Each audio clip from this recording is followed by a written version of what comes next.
Well, hello, everybody. Welcome to our last reboot. Can you believe it?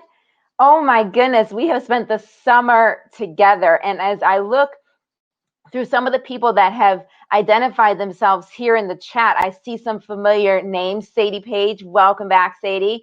Sadie, I think we've seen you at the first reboot. I think we've seen you at Refresh, and we've seen you now at this reboot. Has anybody else been with us for the first reboot and Refresh and this reboot? Let us know. Feel free to put it in the chat. We want to make sure we say hello to you because we have literally done the summer together. And so it's so great to have you back for our final one. With that said, if you have missed any talks because you haven't been able to make it to all of the events, please know you can head over to our YouTube channel at RZIM Canada to catch up on all previous reboot sessions. All right, so just go to our YouTube channel and you can watch whatever ones that you've missed. Additionally, we've also published some of your specific questions as small clips. So you can easily share these videos with your friends who may be struggling with these questions, or maybe the question was a question that was really personal to you and you just want to hear that answer again. Once again, go to RZIM Canada and take a look at the answers to questions there, and you can actually be able to listen again to some of those questions that you asked and other people have asked. You are probably familiar that we always give away an Amazon gift card or cards during our reboots. Doing that today, but I won't be doing it. Alonzo will be doing it. Alonzo is our speaker today. Amazon gift cards. They are coming up in a few minutes when he speaks. Additionally, we want to remind you about internet safety. Avenue or chat or conversation or whatever that you're in, that you are not giving out personal information, okay? We don't want you to have any kind of personal information that is out there for any kind of challenges or things to happen. So please don't give out any personal information here in our chat as well. So today, we are talking about beauty and the existence of God. Beauty and the existence of God. Now, many of you are probably familiar that we do a lot of polls here. And so we're going to do a poll on this whole topic of beauty. So take a few seconds and look at our poll for today. When you want to experience beauty, where do you go? Museums, architecture, points of interest, walks in nature near water, creating in my art, your own way of creating, music, or you haven't really thought about experiencing beauty. Go ahead and vote. And let's take a look at some of your results. So it looks like a lot of people actually walks in nature and near water. Good. Music, yeah, those were a toss-up for me. Nature, water, music are kind of my area as well. So I can see that those have been voted on a couple times. All right, so we've got a good range of responses. It seems like a lot of people find beauty in nature and water. In other words, in creation, in God's creation itself. It helps us to connect with beauty. Well, I want you to be able to hear from Alonzo today. So let me go ahead and tell you some really fun facts about him in case this is your first time hearing him. He was born and raised in Canada. Alonzo speaks all over Canada, the UK, and even in continental Europe. We like the hat, Alonzo. We like that hat. He worked in the oil and gas sector in Alberta, and he and his wife founded a men's grooming brand that has thrived across the globe. So you make sure you check out his groom, make sure he looks okay there because he owns a business doing that. So with that said, we want to welcome Alanzo Julian Paul to speak to us on this topic of beauty. Awesome. Well, I'm bummed out. I'm going to tell you the truth. I'm bummed out because this is our very last reboot for the summer, man. This is, I don't know how it went by so quickly, but it did. But I've had, you know what? I'm excited too because I've had so much fun with all of you. I know our whole team has, and we just want to say thank you so much for rocking up with us each and every single time. And I'm excited also because I got a really fun talk for you all today. You know, I was thinking about this. I was telling my wife, Khadija, who's the most pretty girl in the entire world. She is my bae, she's my boo, she's my Punjabi princess. I love her so much. We were talking about this and we're like, yo, there is so much hecticness that's going on in our world right now with COVID, with political unrest, and all of these sorts of things that I think it would do our hearts and our minds some good just to kind of take a break from that for 15 minutes, for the 15-minute talk that I'm going to talk to you guys about. And then we can go back to thinking about all of those really important things as well. But for now, we're going to be thinking about beauty and the existence of God. And I thought it would be really cool to do this here in our office here today in downtown Toronto. As you can see, we have a whole bunch of different paintings that are behind me done by one of our local artists here. And I just thought that would be a really fitting context for our discussion here today. Now, what I want to try and explain to you guys today is that beauty, the beauty that we observe, and it seems like lots of you, according to the poll, like to go out in nature and so on, that the beauty that we observe is best explained by the existence of God, and that they are signposts pointing back to him. So we're going to discuss that. Now, before we get into the meat and potatoes of this talk, oh, thank you so much for loving all the paintings behind me. I'm just reading the chat right now. Man, I'm going to miss this so much. Okay, but I got some trivia for you because I want to give away some Amazon gift cards, and this trivia will help pull together my whole talk. So check it out. So I'm going to ask you 3 questions, and the first question's already on your screen right now, and it's, what's the tallest mountain in the world? You gotta type in your answer in the chat. I'll give you like 1 or 3 more seconds. What's the tallest mountain in the world? I'm seeing Everest a couple of times, seeing Everest. Oh man, okay, this is gonna be fun. Well, it's actually not Mount Everest. It's not Mount Everest. So according to the research that I've done, it's Mount Mauna Kea, my apologies. Mount Mauna Kea. So where is this? This is in the Hawaiian Islands, and it starts at the bottom of the ocean. And starting from there to its very tip, it is nearly a mile taller than Mount Everest. Mount Everest is the highest mountain in the world. You see, I asked for the tallest one, so I did a little sleight of hand there. But yeah, is it Christina Lammers that got that right? So yeah, that's the one, Mauna Kea. So let me go to the second question here. How many moons does Earth have? How many moons does Earth have? Now, if you say 1, you're already missing the point of this game. So it's not 1, that's my major hint. How many moons does Earth have? I'm seeing lots of 1s. Okay, this is gonna blow your mind. So according to this National Geographic article in 2018, this is 2018 research here, that there are three moons to Earth. And they say that there are all sorts of non-human created things floating around our planet that technically count as moons. They call them in the article hidden moons, that Earth has 2 hidden moons. They're much, much smaller than the one that you and I see, but they're moons nevertheless. So I'll let our team, see who got the right one there. But I've seen a lot of 1, so y'all missed that. Okay, number three. How many nostrils do human beings have? How many nostrils do human beings have? Savannah's getting close. It isn't 3 though, it isn't 3. I'll give you 1 more shot, whoever wants to take a shot. It's not 3 nostrils, and it's not 2, and it's not 2, and it's not 1 either. I'm sorry, sorry there, George. Sadie got it right, come on, Sadie. Yeah, it's 4, and there's a technical name. So you have 2 external ones.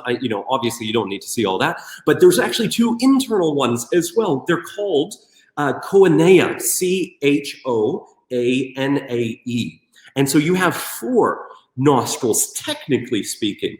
So it turns out that there are many things that we assume to be true, assume to be fact, but we don't actually know quite as much as we think that we do. And if you examine our entire universe, it gets even more strange and even more alien. And if you're looking for a really cool YouTube channel that goes into some of this cool science, check out Vsauce. It's absolutely amazing. And I won't get off on some bunny trail there, but it's absolutely incredible, our universe.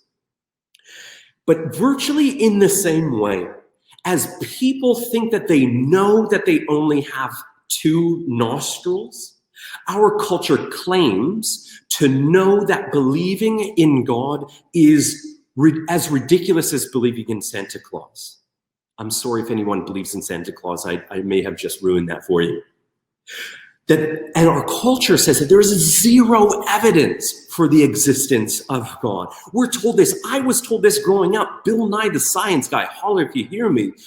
He helped, raise me when I was growing up and thinking about science. Bill Nye, the science guy. I guess we have now Neil deGrasse Tyson and all those guys. But we're fed this sort of narrative that there's zero evidence and that believing in God is ridiculous. And how often do we encounter that idea? If it's not from Bill Nye, it's on the internet, it's on YouTube, it's with our friends. If maybe you have a part-time job or something like that, and maybe you encounter that sort of objection against God at your workplace, or maybe you're thinking about university, and sometimes in university you're going to hear this sort of claim as well.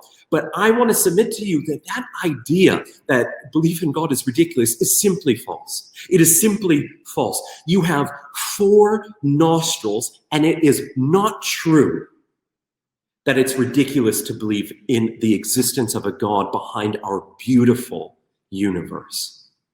Think about this. I'm going to bring on a slide here. Actually, the lovely Julie is going to bring on the slide for me of the Milky Way. Now, this is a shot from NASA, and just take a second to absorb this. This is incredible. This is just our Milky Way. This is just our Milky Way, just our solar system. It is breathtakingly beautiful. Its size is nearly unfathomable. And as we look at it, there's this sense of awe and wonder at the creation, at our universe. And it's so deeply humbling as well in all of its ancientness and its complexity and its stunning beauty. And it's just mind-blowing to think that this is just one out of trillions and trillions of solar systems and galaxies that are in our universe.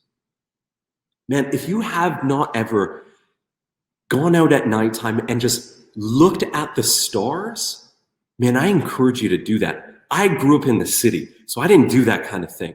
But whenever I had the opportunity, especially when I used to live in England, where it was a little bit more rural in some of these places that I would go, and I'd just look up at the stars on a clear night, and you just cannot help but wonder and walk away from that experience thinking to yourself, there must be something larger than just me out there.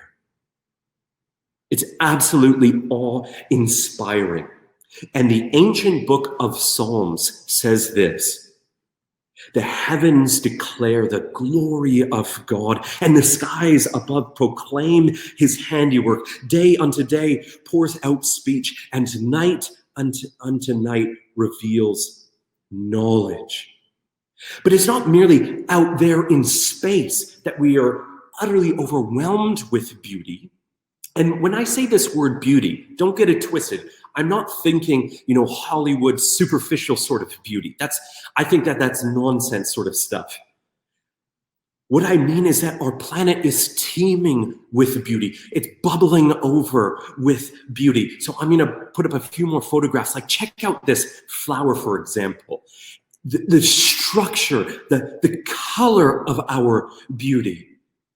The mountains. This is a picture of Banff, where your boy, I'm from Calgary, which is just a little bit outside of Banff. Just when you stand at the foot of one of these mountains, you are overwhelmed with the size and beauty of nature. Or people. This is a photograph of the famous poet Maya Angelou.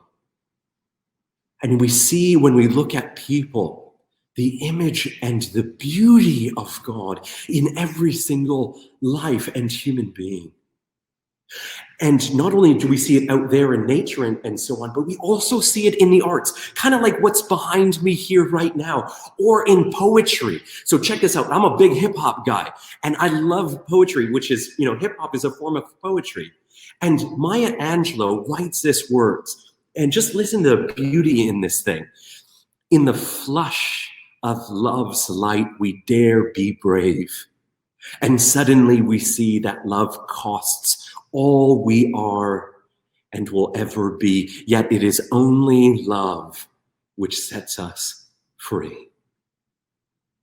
Absolutely stunning. And as we quest into our universe for the universe's beauty and truth, whether it be in the sciences or the arts or in nature and all of these sorts of things, it has led some of the most brilliant people that have ever graced our planet to believe that there is a God, a creator, a master painter, an artist behind our universe. Sorry, I'm getting excited. I'm like bouncing up and down because usually when I talk to you guys, I'm like sitting right in front of my bookcases. It's so nice to be able to stand. I digress. But it's wild to think that literally growing up, we never hear this kind of stuff. But I'm going to present to you some of this sort of stuff. So check it out. My next slide is this.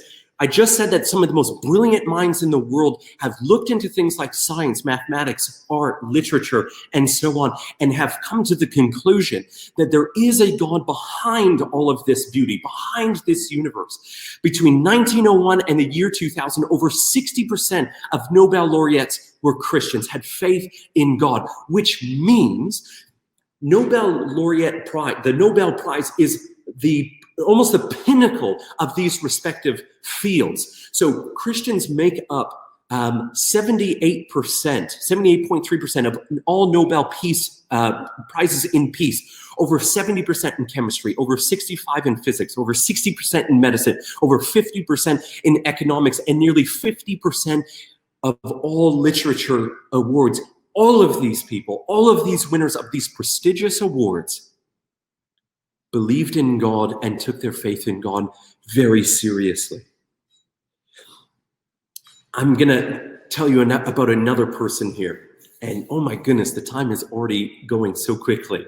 I'm just having so much fun with you guys. I hope you guys are getting something out of this. But there's this guy, his name, I was about to say, there was this dude. He's this proper scientist. His name is Francis Collins. And he's amongst the most brilliant people in the entire world. This is really fascinating. He's up there with Stephen Hawking and all those guys. Eh? Like, this guy is off the charts brilliant. And as he was, he writes this New York Times bestselling book. It's called The Language of God. A scientist presents evidence for belief. And in his book, which I encourage you to check it out, he writes that he, in his younger years, was an atheist and actually went into his professional science career also as an atheist. And as he continued his work and had discussions about God, when he was encountered with that question, do you believe in God? He started to change his mind. Now, he was the former director of the Human Genome Project. So that's the science that he was working on. And this is incredible. Like, what he was doing was mapping out the entire human genome, all of our DNA, 3.1 billion with a B bits of information. And if you think that that's an easy thing to do, you are tripping. This takes an enormous amount of brilliance and team and resources and so on. You know, I pulled up this really interesting fact because I love facts. And according to Science Magazine, which is a very reputable magazine, our DNA, so the stuff that Francis Collins was mapping out, our DNA is not just compact, it is ultra compact. There's 215 million gigabytes in a single gram of your DNA. That is a crazy amount of information in 1 gram of your DNA. And the magazine reads, and I quote, "The system could, in principle, store every bit of information ever recorded by humans in a container about the size and weight of a couple pickup trucks." That's crazy. And if you've never seen DNA, I want to show you this piece that Francis Collins once did during one of his talks. And he starts out with showing a stained glass window from a beautiful cathedral. And Julie's going to put it up right now for us here. This is the rose window from York Minster. Absolutely stunning. This would have taken years and years to create and would have had artists and is absolutely stunning. This is a masterful piece of art. Now, remember this picture. And Francis Collin, the mapper of your DNA, put right beside this picture a picture of your DNA. This is the DNA double helix. Look at this. Look how exceedingly more complex you are compared to the work of this artist. That's you. And if we can deduce that we look at this piece of art, this piece of beauty, and say, without a question, there was intelligent human being behind this artist behind it, how much more so can we look at our DNA and say that you aren't just the product of some mindless, unguided evolutionary process, time plus matter plus chance and primordial ooze. We look at something like this and we say 3.1 billion bits of information, and the beauty that's there must be an artist behind that beauty.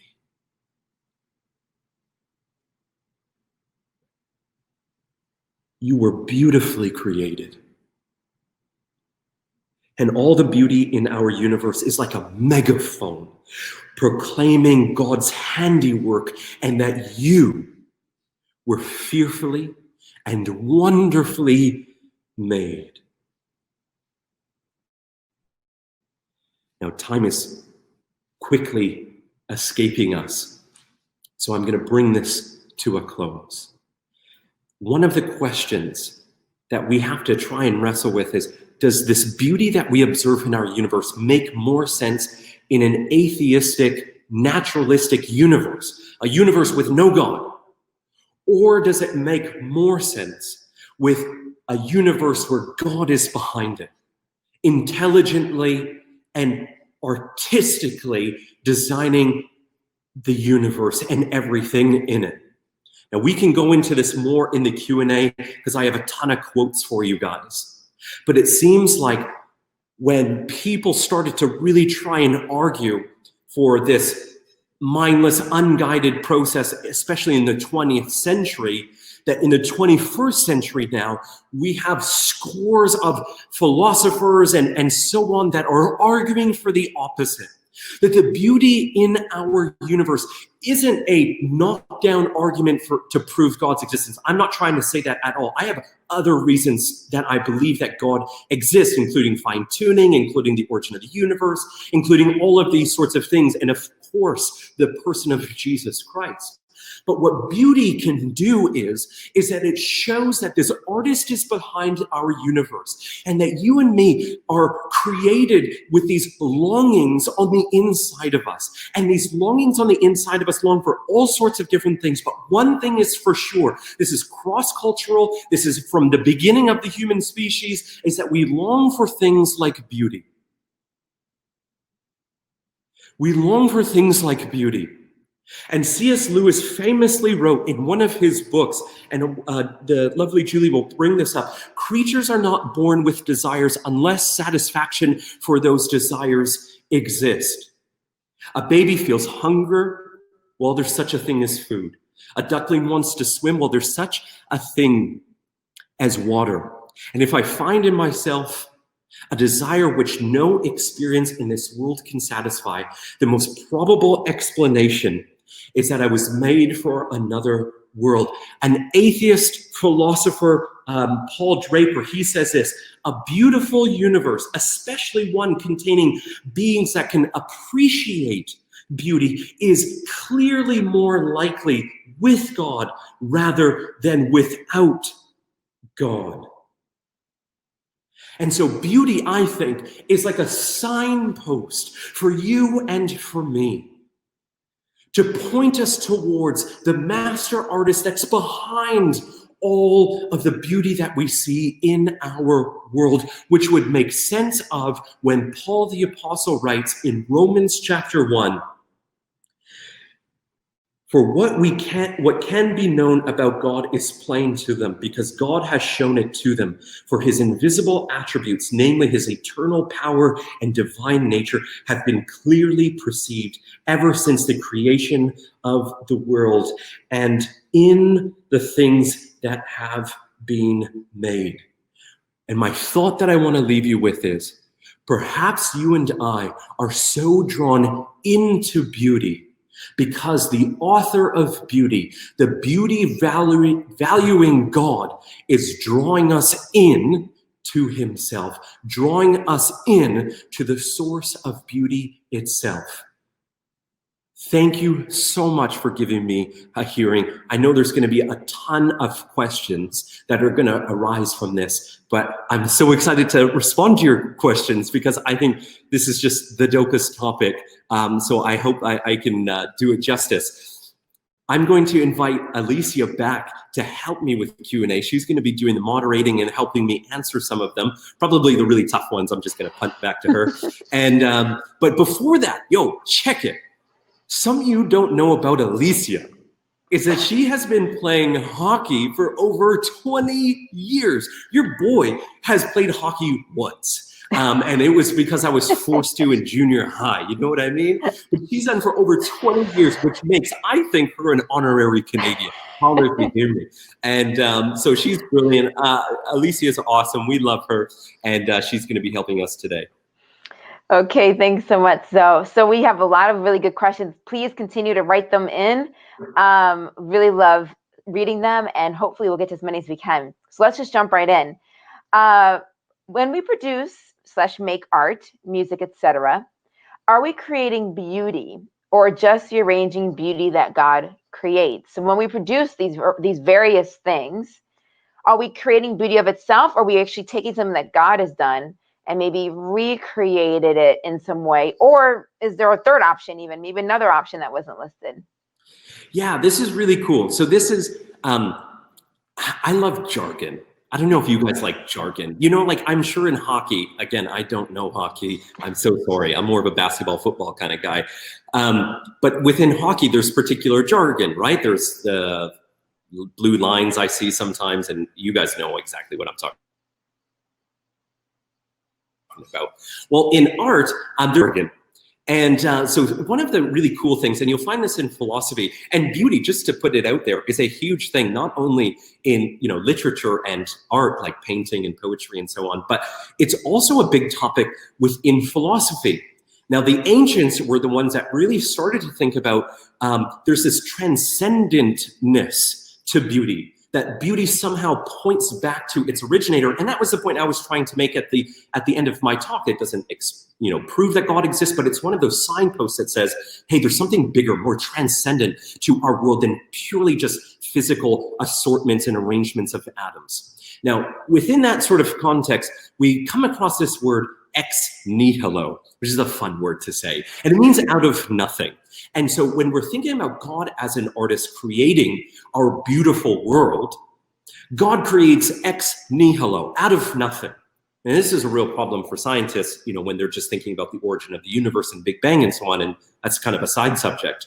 But when we're talking about, if we create a piece of art, paint a nice painting like the ones behind me, or we write a piece of poetry, are we just creating this new beauty, or are we just rearranging things? Well, it depends what you mean by creating. If you're meaning creating like ex nihilo, out of nothing, then I would say no. You're rearranging. I think that God is the only artist that creates out of nothing, brand new, unprecedentedness, out of nothing. That's God in all of his almightiness that can do that. But what you and I think are doing are trying to, if I like writing poetry, and I love to read poetry, and what I think that good poetry is doing is capturing the beauty that they were seeing. Like Maya Angelou, for example, who's talking about the flush of love. What a great word, the flush. And she's talking about this love and the world that she sees around us. I think she's trying to capture that within words. And I think we do the same thing, you know, with this octopus here, or these flowers and all of that sort of thing. You probably get a little bit more into the creating, you know, closer to ex nihilo when you're doing some of that abstract art, which is also really fun to look at, and all of those things where it's, you know, kind of chaotic and all that kind of stuff. But I think what's happening is we're capturing the beauty that's already in creation, and that we are beauty appreciating creatures, and that's why we're so drawn to it. That's great. I mean, right. And the fact that God creates the concept of beauty in and of itself means that we can now, as his creation, demonstrate that aspect of him and how it, whatever art, music, whatever kind of field it is. So absolutely, Alanzo, thank you for that. And just a side note to Savannah, thank you for welcoming me in as an honorary citizen of Canada. Much love to you, Savannah, and all my other Canadian friends. That was really sweet of you. So there's some other really nice ones here on beauty as well, where it says, is a beautiful and ordered universe a rational possibility in an atheistic worldview? Is a beautiful and ordered universe a rational possibility in an atheistic worldview? And I think that potentially could be coupled. Well, we will start there, and then maybe we'll couple in another one with it as a part B after we look at that one first. So an atheist, what are they going to do with this idea of beauty? How do we rationalize this, or how does this apply to someone who wants only think through rationality and logic? So this is a really fascinating question, I think, and here's why. When we're thinking about the beauty that we observe in our world, so of course there are different tastes within our world. You know, my wife loves country music, which I don't know. I'm just not on board with that. Maybe you like country music. I won't slam it or anything like that. I like hip hop. I like reggae music. I'm West Indian. I like that sort of thing. I know Alicia's West Indian as well. And I enjoy that sort of thing. So there's a diversity within taste for sure. But the objective beauty, this property that maybe we can't put language to it to what exactly it is. We just know that it has this property that we think is beautiful about it. So when we're thinking about this in terms of like a naturalistic or an atheistic universe versus a theistic or a God universe, can the naturalist explain beauty? And this is a really big problem actually for naturalism, because, and this isn't me that thinks this purely, though I do think this, is we have to start thinking about, why would beauty be something in our universe if it is a mindless, unguided process that gave birth to our universe as you and I understand it? So for example, I have a few quotes here. Kenneth R. Samples writes this. He's a really respected philosopher, and he's challenging this idea of this naturalism, because naturalism has to explain itself, right? You have to explain why this is here, and we have to look for what is the best explanation. So maybe before I read this quote, let me just try and put this in a way that I think would help make sense. So I imagine most of us have seen the TV show Brooklyn Nine-Nine. Maybe let me know in the chat if you've ever seen Brooklyn Nine-Nine before on Netflix, or if you've just binged the whole thing during COVID lockdown, like my wife and I have. But basically, this is a show of detectives. And what do detectives do? They're going to look at all of the evidence. So they go up to a crime scene, and they're going to look at all the evidence. Maybe there's some blood samples, maybe there's other DNA samples, maybe there's a murder weapon, maybe there's, you know, some footprints or whatever, and they're going to try and figure out, and this is what the detectives do all the time, right? Jake Peralta, Amy Santiago, and all of them, this is what they do. What's the best explanation of the data that we see? We do this every single day. And so when we're looking at beauty, it's like, okay, well, what explanation best explains the reality of beauty in our universe? So this is what this is the best naturalistic explanation that I can get, that I've found. So correct me if I'm wrong, but this is the best one that I found according to my research, which is that life and beauty and all of these things come from a mindless, unguided, naturalistic, evolutionary process that is geared towards survivability. So everything in our universe is just geared towards survivability. So that means that rationality isn't a thing necessarily. that our brains were developed to go towards rationality and truth. Our brains in a godless universe are wired and geared towards survivability. And survivability doesn't mean necessarily truth. So, or rationality or beauty or any of these things.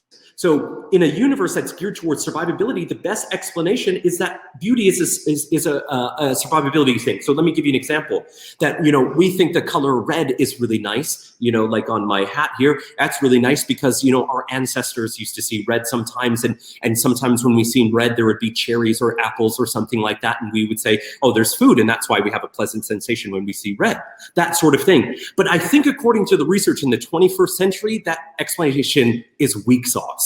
I don't find very many thinkers that are really persuaded by that sort of thing. Rather, instead of that sort of explanation, Kenneth Samples, this is the guy that I was going to quote before that precursor, and he says, put it another way, why is there so much beauty and creatures that can appreciate beauty when beauty doesn't contribute to human survival? So yeah, maybe apples can explain some of it for the color red, but here's another jargon term. There's this non-utilitarian value to beauty, which means that beauty to a large extent it has this useless component. It's just to delight in and to enjoy. So if it's survival, then why do we see so much of it? Because it doesn't seem that important in the grand scheme of things. There's another guy here, this will be my last one because I don't want to monologue too long, but this is really important.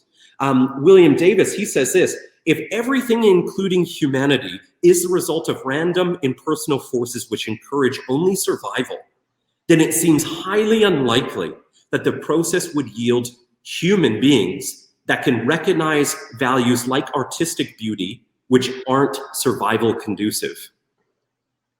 What's a better explanation for this? I think a more satisfactory explanation is that there is a beauty valuing God behind the universe that out of rapturous love and delights in creating a universe that is teeming with beauty, and that you and me are created as beautiful creatures made in his image that have the capacity to appreciate beauty. And if that's the case, then beauty has a sacred element to it, doesn't it? And if beauty has a sacred element to it, that means all sorts of different implications that I won't get into because I'll rant and rave about that as well. But I think that that's something worth thinking about. So I think you did such a marvelous job with helping us understand what's the significance of beauty in a rationalistic world if it's not beneficial for our survival and those things. And I remember several years ago speaking with a gentleman who is an atheist, actually has written books on this topic. He's an older man, and he's a professor at a university, or at least was. And I remember saying to him, has there ever been a time in your life where you wish God existed? And he was like, no, not really. And he said, but there have been times in my life when I've been struck by the beauty of creation and been sorry that there was no one to thank. And what was so interesting about that for me is here was this rationalistic person who couldn't even fully experience whatever he was experiencing, which was outside of his rationality, the sense of beauty in nature. He couldn't fully experience because he didn't also want to recognize the God behind the beauty. And so whatever the creator was behind the beauty. And so even within his extremely rationalistic, logical mind, he still had this experience of something that he wanted to connect with more. And so often I see this, maybe even with love, the sense where we want to say, I only believe in things that are rational or things that make sense to me that I can quantify in some way or that I can run through a scientific experiment. But yet there are these other things in life, beauty, imagination, love, these things that we actually love and enjoy be able to participate in and actually see them as enriching in our lives. So often when people talk about these ideas of rationality, it's not rational, and so I won't listen to it. That's actually not true, because there's plenty of things that we actually are glad exist, even though we can't maybe rationally kind of quantify them or fully explain them. Can I just add on to, because I think it's brilliant what you're saying there, and this just makes for a fun sort of dialogue, which is the problem with this sort of naturalistic attempt to explain away beauty. The problem is mathematics. Now, this is a huge part. Now, I'm not a mathematician, though Alicia and I had the pleasure of listening to some lectures by a mathematician named Professor John Lennox, which I highly recommend that you would go and Google his name and check out all of his videos, because he is the dopest dope that's out there. But he's a mathematician. And so here's the thing with mathematics. Let's suppose that you explained away all of that stuff, which I don't think is possible, but let's say you did explain away somehow all of the beauty and some of the stuff I just explained, or Alicia just explained. The problem is with mathematics is that when they're looking for a criteria to say which equation is correct, which one's true, which one accurately represents reality, one of the criteria that they have is the criteria of beauty.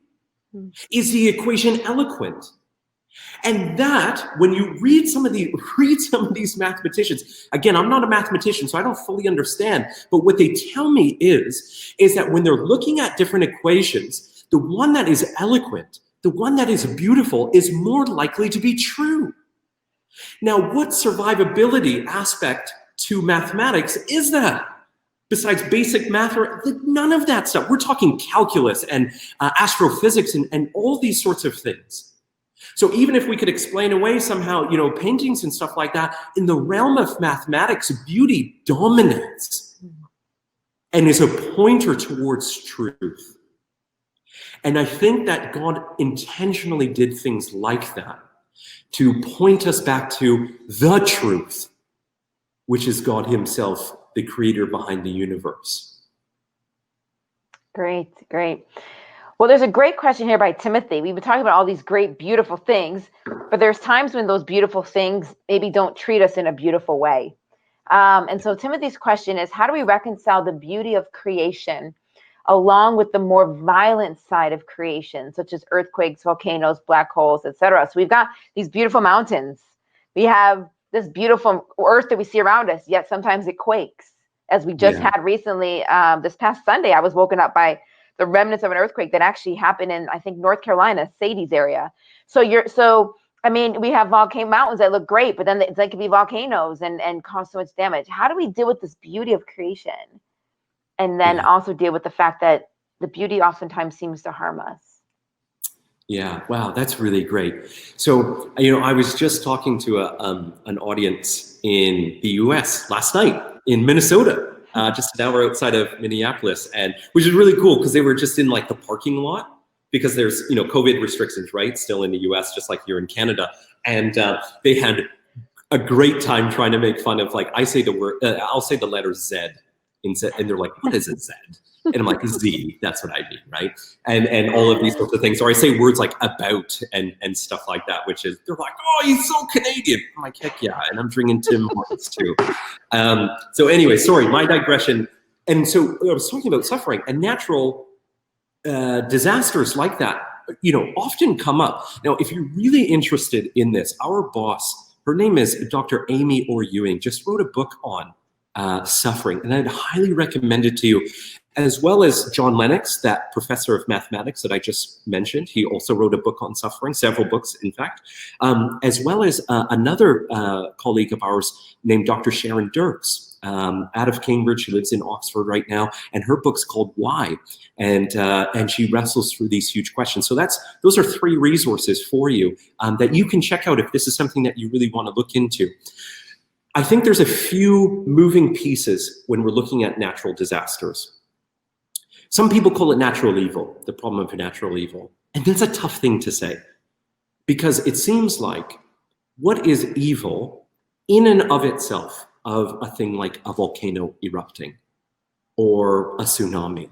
Like, what's morally evil about that? That's a difficult thing to say. So I prefer to say something like a natural disaster, especially if human beings, or a natural phenomena if something happens. So when a volcano erupts, this is actually, if we're looking at this from a scientific perspective, these things are actually like really important that our world does. A volcano erupting releases all sorts of minerals and heat that is necessary for our world to continue to function and flourish. It's the same thing with a tsunami that moves massive amounts of minerals and sediment and different things like that in order to do whatever the earth is doing. So these things are really, they're really good things in a sense.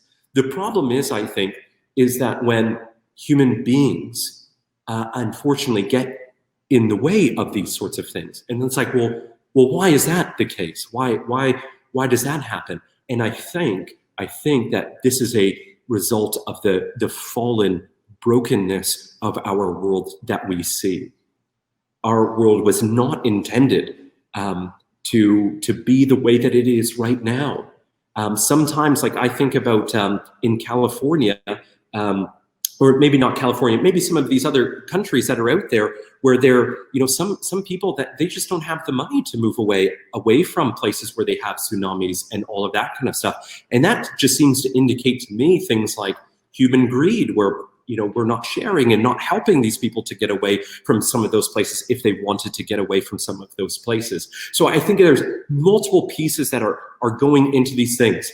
Natural disasters in and of themselves, I don't think are evil necessarily, though they can cause suffering when human beings get in the way of some of these sorts of things. And I think sometimes human beings get in the way of some of this stuff because of our sin, because of taking advantage of people or whatever the case may be, that people are forced to live in some of these dangerous areas, which is not a good thing. What I think the solution is that you and I, as followers of Jesus, should take these things really seriously, like our team at Wellspring International that goes into some of these places. That's our humanitarian arm and tries to bring relief to some of the suffering in those particular areas. So that's kind of like some of my cursory remarks to that. But maybe Alicia, if you want to contribute, you're welcome to. Yeah, no, that's great. No, I think you totally hit it. And I'm realizing there's a lot of questions and our time is running short. So I have a kind of a funny question, maybe more of a recommendation, a book recommendation or a resource recommendation maybe you have for George, because he just asked a question about, was there really a great flood? Fossils of sea creatures are found at various layers of rock, which is said to disqualify the possibility. Any resources that maybe we can just offer George, just because we're limited on time, just so he can maybe do some further research? I mean, one thing I guess I'm thinking of, I think John Lennox probably has written on the flood in some way, and there's a variety of different organizations that have, such as Reasons to Believe, I'm sure has done that. Yeah. Biologos has done that, which is Francis Collins' organization. So there's several organizations out there that dealt with the flood. Yeah, I also would recommend John Walton. John Walton, he's an Old Testament scholar that looks at all of these sorts of things in real detail, and it's a bit deep water. He's an academic, writes like an academic, so sometimes it can be dry. It's he doesn't say words like dope like Alanzo does, yeah. But we'll go into some of that evidence for you as well. I would also recommend Josh and Sean McDowell. There's evidence. Was it Evidence to Believe? Evidence Demands a Verdict. Is that one? That's correct. I believe that they go into that. It's a thick book, but it covers so many topics. And these guys are great. They love Jesus. They love people. They're just nice human beings. So I'd recommend their book. You're going to love it. Great. All right, looks like we have time for just a few more. Cool. Here's one that says, can there be any beauty without God? Are humans capable of creating beauty without help? And I think, it's you've touched on this a little bit already in the sense, but I do like what they're getting at here. Is it possible for there to be beauty without God? Because I think it also implies, when you walk into a museum or you walk in, you see a beautiful painting, or you look at in fact, this actually happened on this phone call when you were speaking, Zoe, people were looking at the pictures behind you, and one of the questions was, who did that? Who painted those? Who's the artist? In other words, there is a part of us experiencing beauty that desires to connect with the creator of the beauty as well. In other words, our experience is only partial, and it's only made more full when we know who did it. Which is why our natural reaction is oftentimes to be like, who did that painting? Who sculpted that piece? So when we're saying, can there be any beauty without God? Maybe we won't have full experiences of beauty in terms of nature and those things, without knowing the creator. But any thoughts you have on that? I think it's just a really great reflection question. Yeah, I got a great quote for, what was the name of the questioner? This is Savannah. Savannah, thanks, man. I appreciate the question, Savannah. So here's a quote I think will be really helpful when thinking about this, because it's actually rather difficult to think some of these hypothetical worlds these possible worlds that could be out there. Would there be such a thing as beauty if God didn't exist? Well, it's hard to conceive of because, well, God does exist and in our world, and we're not sure what we would look like if God wasn't there. I don't think that we would be here in such a world, even a hypothetical one. So there's an author, his name is Paul Copan. And this is actually really good. To our last questioner, George, I believe it was, check out Paul Copan with Old Testament stuff. You're going to find he is a fantastic resource. I know him personally. He's a great guy, loves Jesus. And he'll be able to help you. Yeah, he's great, right? And so when it comes to thinking about this hypothetical, I just want to read this quote to you and leave that with you. And it's this. Impressive natural beauty is in no way linked to survival. So why think this overwhelming beauty should exist if there is no God, given naturalism? Why isn't everything merely functional, plainly textured, and battleship gray in color? It seems to be the case that if there was no God, hypothetically speaking, if there was no God, then it would stand to reason that it would be far more likely that there would be a lot of absence of beauty, if not complete absence of beauty. Why isn't the world just battleship gray? Why are there so much wonderful textures? Why is there so much wonderful colors? You talk to any painter that loves to paint nature, and they take off a piece of bark. I heard this from a gentleman recently, I forget his name. You tear off a piece of bark, you're not looking at one piece of brown, you're looking at 700 shades of brown. It's absolutely mind-boggling. But why wouldn't it just be gray or something like that? Like, it serves no purpose, it serves no functionality. So I think Paul Copan is right. It would be it's far more difficult to conceive of a world without God and there still being beauty. A better, more satisfying explanation is that there is a beauty-valuing God who spills beauty out into all of creation, and we get to enjoy it. Excellent. Well, we're down to our final question of Reboot here for this summer. And so I want to go ahead. This one has been voted, has been near the top since the beginning, pretty much. Christiana. And the question that Christiana asks is, do you have to be baptized to go to heaven? What is the purpose of baptism if you accept Jesus into your heart and put your faith in him? So this question of, I think it's actually ultimately a question of, what do you have to do to get to heaven? Is it baptized? Is it do a bunch of good things? And what is the purpose of baptism? And do I have to do that in order to get into heaven? Because we want to know that we're going there, and we want to know that we're on that path. Yeah. Christiana, and I'm so sorry if I mispronounced your name earlier, Christiana. I think I may have, so forgive me, please. What a wonderful question. Let me just affirm that first and foremost. Do you have to get baptized in order to go to heaven? Well, this is where, and I think within all of this discussion, and you've heard me quoting scripture, is where we especially need to take scripture seriously. The first story from the Gospels, which are the biographies of Jesus, the first story that comes to mind is that thief on a cross beside Jesus when Jesus is on a cross.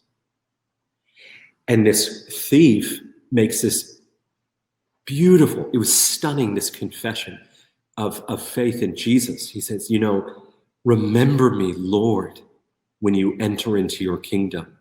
And this is like, Jesus is the most beautiful life that has ever lived. Just think about this for a second. Just picture this with me. Jesus has just finished an enormous amount of time of psychological and physiological damage. He has been betrayed by his friends. He hasn't eaten since the Passover meal. He's been dragged all over Jerusalem. He's been beaten. He's been spit on. They're plucking out pieces of his beard. He's been flogged which is just the most horrific thing to endure. That's 39 lashes with this whip with pieces of bone and glass and metal on the end, and flogged time and time again. And Jesus is forced to carry his cross this enormous distance, all the while abandoned by everyone that ever claimed to be a follower of him, except for his mom and the disciple John, who's looking at a distance. And so the psychological trauma that's going on, the physical trauma that's going on, I just want you to picture that for a second. He hasn't had anything to eat or drink. And on that cross, he's been nailed to it. And he's on that cross, and this person beside him is now requesting something from him. Now, I know if I'm at home and I stub my toe and my wife asks me for something, there's no way you're getting it out of me. I'm focused on me and my pain. But Christ in that moment just ever so gently lifts himself up a wee bit just to get out a breath and communicates that, hey, today you're going to be with me in paradise. That's the beauty of the Savior. Can you imagine that? That is wild. Do you have to be baptized to go to heaven? I believe that that thief on the cross beside Jesus is in heaven, according to what Jesus said. Today you're going to be with me. To be in heaven is to be with Jesus. What is the purpose of baptism? The purpose of baptism is the public declaration that it is no longer I who live, but Christ who lives in me. And this life I now live, I live by faith in the Son of God who loved me and gave himself up for me. I was a drug addict about 10 years ago. When I was 21, maybe 11 years ago. And I stumbled into church after my sister invited my brother and I. And I resisted time and time again because as a drug addict, I had made a mess of my life. I had shame. I had guilt. I wrestled with all of these things. And I said, why would I go to your church? You guys would just make me feel worse. And I already feel awful about myself. But when I went in that church, they started telling me about the beautiful life of Jesus, who welcomed the most traumatized and damaged and marginalized and suffering people into his welcoming arms, loved them, included them, accepted them, knew them to the bottom, and loved them anyways. That's the Jesus that's presented to you. And when you put your faith in him, this Jesus that died to take away your sins and rose from the grave on that third day to show you that death is not the end, to show you that there's a real hope, and to verify that he really is who he claims to be, God in flesh. When you put your faith in him, that is how you get to heaven, because heaven is with him, the source of all beauty. This is my last comment, and then we'll bring it to a close. I think it's fascinating that we long after beauty. But I wonder to myself, are we longing for beauty? Or are we longing, like Alicia said, for the artist that's behind the beauty? Are we longing for the source of beauty? Because sometimes you've listened to an album before, and eventually it gets boring, even though you thought it was magnificent at the beginning. We can almost get bored of it, or it becomes background noise. But we still have this longing for beauty itself. In Jesus Christ, you get everything that your soul and your heart is longing for. Your heart has a hole that only Jesus Christ can fill. So not only can he save you and you would experience salvation by being with him, but he satisfies you completely. That's what got me off drugs. I was trying to fill that hole. I couldn't fill it. Only Christ was big enough to fill that hole and to love me, even though I was a mess when I came to him. But he loved me through it and got me to the other side, all the way to the point of speaking to you guys, which is fantastic. If Christ could do that in my life, he can do that with with you as well. So thank you so much for your incredible question.